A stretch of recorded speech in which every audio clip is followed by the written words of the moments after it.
Prosecutors have filed a motion asking a judge to reconsider allowing key evidence in the case of Benjamin Hilburn, the Belen boy who just days from his 10th birthday allegedly murdered his father.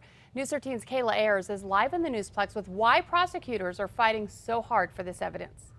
That evidence is testimony from the only witness, Benjamin Hilburn's sister, who was just 6 years old at the time. A judge has ruled twice now that the girl could not testify because she couldn't decipher between reality and fantasy, but she's now 11 years old, and prosecutors think it's time the judge hears from her himself. The judge never put the child on the stand to question her to see whether or not she knew the difference between right and wrong, fact and fiction, other things that judges do to determine whether or not that child can testify truthfully. And it was 5 years ago, back on August 27, 2009, that Benjamin Hilburn made a 911 call telling dispatchers he had shot his dad.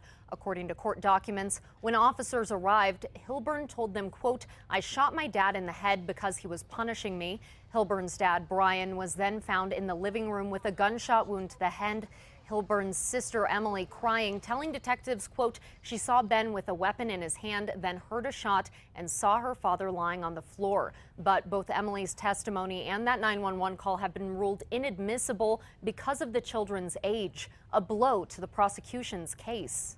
I can appreciate the fact that we've lost a couple of battles, but it's not over yet. We're going to see if we can put together this case, salvage it, and move forward in a positive direction on it.